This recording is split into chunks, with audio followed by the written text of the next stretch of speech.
여인형으로부터 국회의원 체포 명단을 받았죠. 네. 목적 없이 받았다 하시죠. 목적 없이 받은 게 아니라 대통령께서 방첩사를 적극 지원하라고 했으니까 무엇을 도와줘야 되는가를 확인하기 위해서 당일 11시 6분에 방첩사령관한테 무엇을 도와주면 되겠느냐를 물어보려고 전화한 것이었습니다. 제가 보기엔 지금 원장님께서 정치 개입이라고 판단하는 것은 그 내용이 아니라고 생각합니다. 그 정치 개입이라고 원장님께서 말씀하신 건 다른 얘기인데요.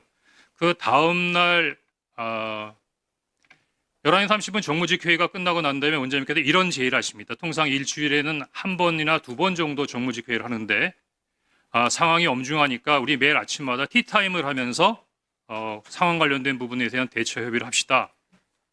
저는 그거를 아침마다 9시에 원장님하고 티타임 하면서 이런저런 부분에 있어서 업무를 협의해야 한다고 생각했고, 그러면 원장님께 어떤 아이디어를 드릴 수 있을까라는 생각을 했습니다.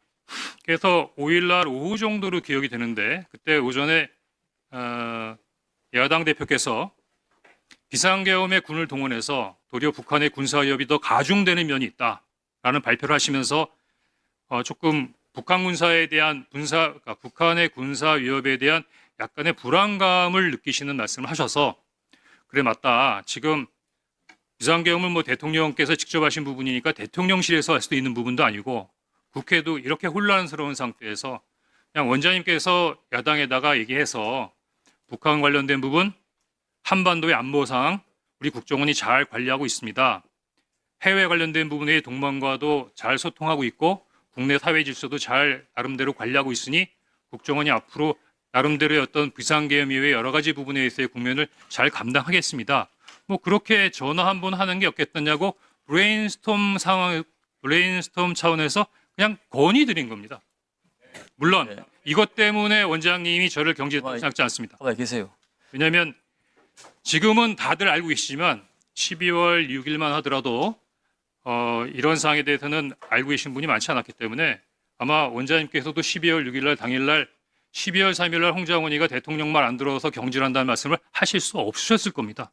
다만 거기에 대한 이유로 그 이야기를 하신 것 같고, 다만 제 입장에서는 대단히 억울하고 문제시되는 게 대부분 잘 자세히 보시지 않으면 잘 모르시겠지만 국정원법 11조에 보면 국정원 직원이 정치 중립을 위반하면 7년의 징역에 처할 수 있도록 되어 있습니다. 그러면 원장님께서 평소와 다르게 11월 6일 12시에 국정원장께서 이례적으로 자청하셔서 기자회견을 한 상태에서 홍장원 차장을 정치 중립 의무의 위반으로 인사경질했다고 하는 부분은 죽으라는 거예요. 사법적으로 매장하겠다는 겁니다. 근데 그게 말씀으로 끝나지 않았습니다. 그 다음날 네이버를 쳐보면 금방 알 수 있는 시민단체에서 저를 고발했고, 12월 8일 그날이 대통령의 탄핵이 기각된 그 다음날 저는 검찰로부터 시민단체가 고발한 정치중립 의무 위반 혐의로 피의자로 검찰에 출두하라는 통보를 받습니다. 그러면은 이 정도면 국회에 공익제보 보호를 요청해야 되는 상황 아닙니까? 네, 맞습니다. 자, 그러면은 우리 홍 차장께서는 경질당한 것이 정치적 보복으로 느끼셨겠네요. 처음에는 두 가지로 나눠서 생각해야 되는데 12월 5일에 얘기할 때만 하더라도 저 대통령 좋아했습니다.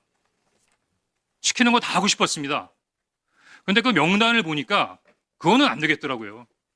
예를 들어서 위원장님 집에 가셔서 편안하게 가족들하고 저녁 식사하고 TV 보시는데 방첩사 수사관과 국정원 조사관들이 뛰어들어서 수갑 채워서 벙커에 갖다 넣었다.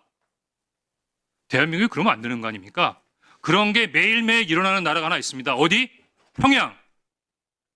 그런 일을 매일매일 하는 기관 어디? 북한 보위부. 이상입니다. 그래 좋습니다. 위원장님 혹시 자, 부승찬 의원. 위원장님 혹시 저도 조금